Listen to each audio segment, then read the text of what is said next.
Hello, hello, hello, beautiful people. Happy Monday. It is currently 10 a.m. on Monday. It is day 6, I think, of Vlogmas. And welcome to today's vlog. So,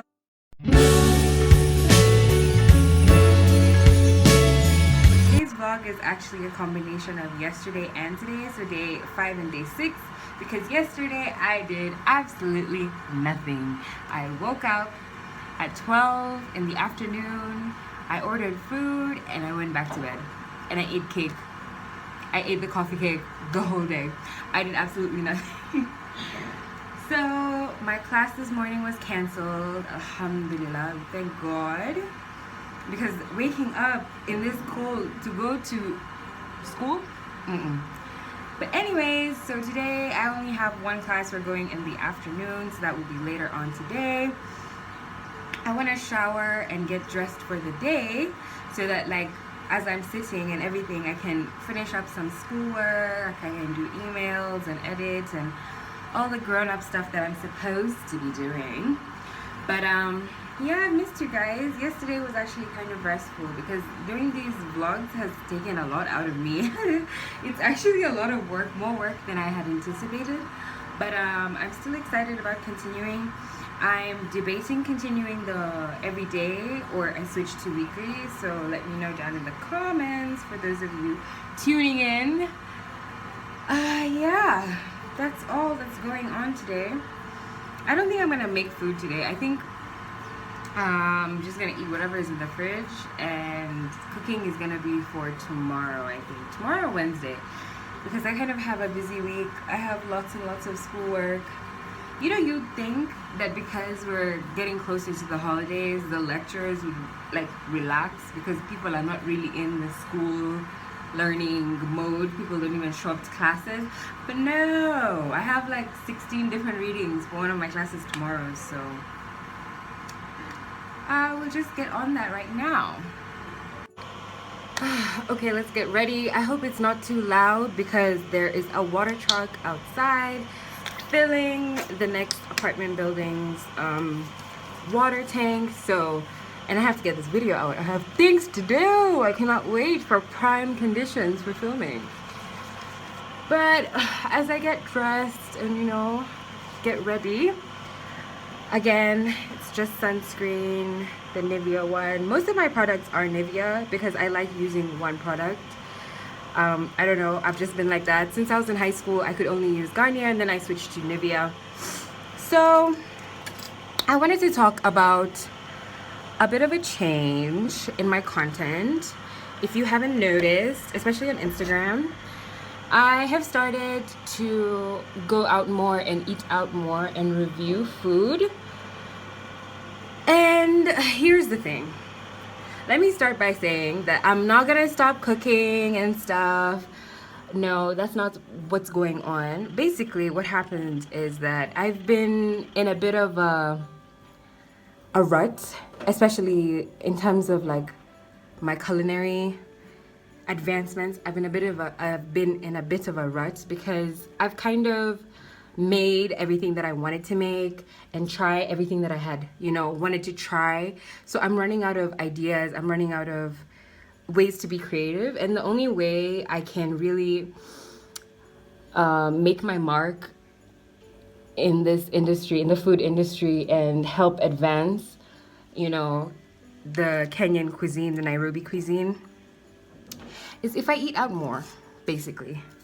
So I get to try different things. I get to see how people are playing with flavors and spices and you know, dish components and things like that. And it's like, how do I say this?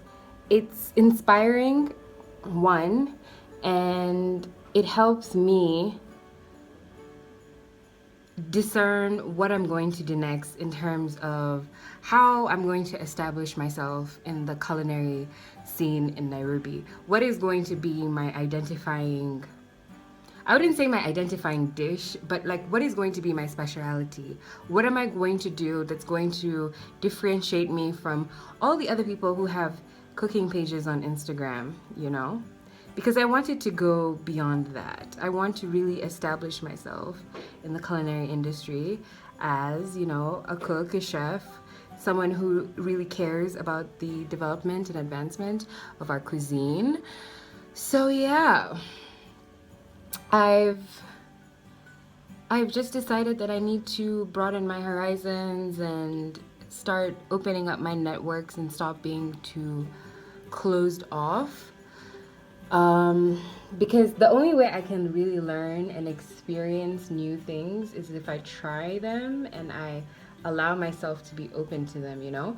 Because if you're not open to them, then you're not going to get any value in the experience, because you'll just be closed-minded and, you know, not wanting to try or not wanting to participate.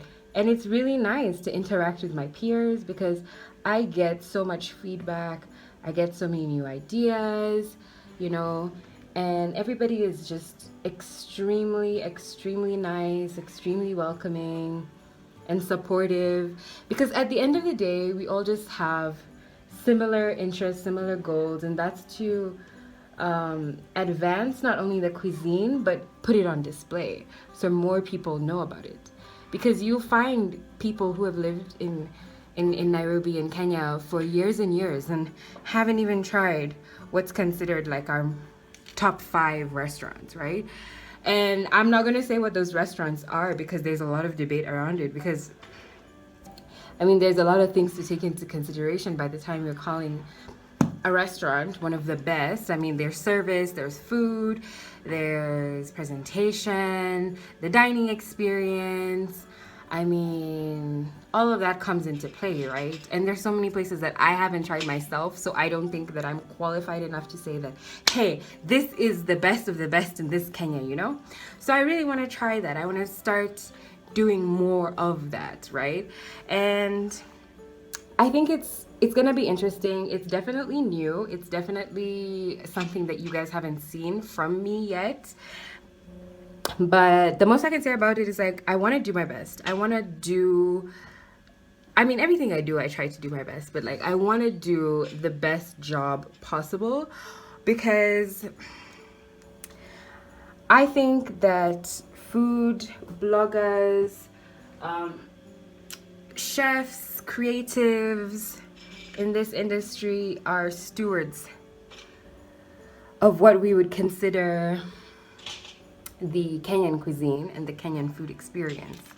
So we must do the industry and these restaurants justice. And by doing so, it means that we give honest and true reviews. We make suggestions that even the average Kenyan, you know what I mean? Like, it's not every day we're going to fine dining places. We are really experiencing it as a whole, not just fine dining or, you know, exclusive restaurants, but everything under the sun that can constitute Kenyan and Nairobi cuisine. I keep saying Kenyan cuisine and Nairobi cuisine because we are too big of a country for me to generalize and say that this is Kenyan cuisine. Because if you go to the coast, you're gonna get a whole other experience, you know? The food there is gonna be 100% different. I mean, some things will stay the same, but for the most part, it's gonna be different. You're gonna get different flavors, different spices, different, you know, local dishes. For example, in Mombasa, you'd say that, like, okay, this is a generalization, but in terms of Swahili cuisine and coastal culture, let's say our staple is biryani. I mean, that's very Indian, but let's say our staple is, you know, traditional Swahili biryani, or some sort of fish dish cooked in coconut, right? But when you come to Nairobi, that's not the case. The identifying cuisine will probably be like nyama choma, or, you know, a barbecue or grill, something meaty, something, you know, that a lot of people in Nairobi like to eat. Because the experience here, for the most part, that I've experienced over the last 3.5 years living here full time, is that in Nairobi, nyama choma and grill and, you know, just basically nyama, any kind of nyama. And this is beef, pork, and goat. They're kind of staples in our cuisine. And when I say staples, I mean when people invite you to go out, to go drinking, to celebrate someone's birthday, most of the time it will be a barbecue. It will be some sort of grill, braai situation. And that's what we consider, you know, our staple here in Nairobi. So there's a difference between different counties, because you'll go somewhere that does fish, so let's say like those sides of Lake Victoria, and their staple will probably be like a fish fry or a fish stew or something like that. And just different counties in Kenya will have different types of cuisines, different types of dish components, and how they even value and seafood. Because like in Mombasa, food is the integral part of one's community. Everything is done through food, from funerals to weddings to birthdays to parties, everything. Even if you pull up at someone's house in the middle of the day, they're going to serve you food, even if they weren't prepared to serve you food. I mean, that's just the culture there. But here, it's more, the food culture here is a bit different. I think it varies from different economic classes. Now, I can only speak to the class that I'm part of, which is the middle and upper middle class. And when it comes to food here, food is like an afterthought. What is the main thing that draws people out is probably, you know, drinks and where we're going. Is it a party? Is it a club? You know, are we going to someone's house? Like, what is going on? So yeah, I've spoken about this before on my Instagram, but I wanted to speak about it now because I think it's such an important part of my experience that I'm kind of cultivating the true culinary experience in this country. You know, I kind of want to give it like a chef's table approach. If you watch Chef's Table on Netflix, you kind of understand what I'm talking about. But yeah, I'm gonna do my hair and get ready off camera, but thanks for listening to my morning rant. Thanks for being part of my TED Talk. Yeah.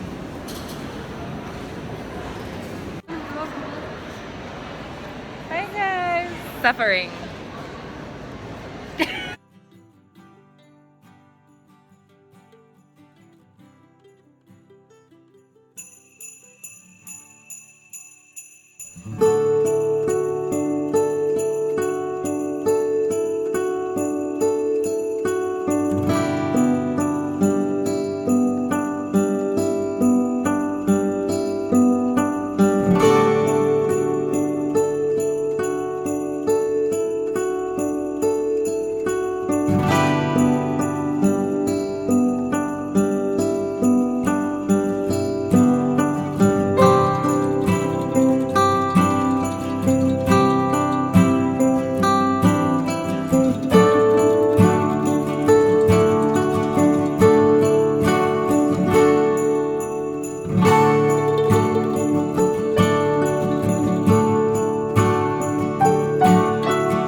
Samina, why did you join law school?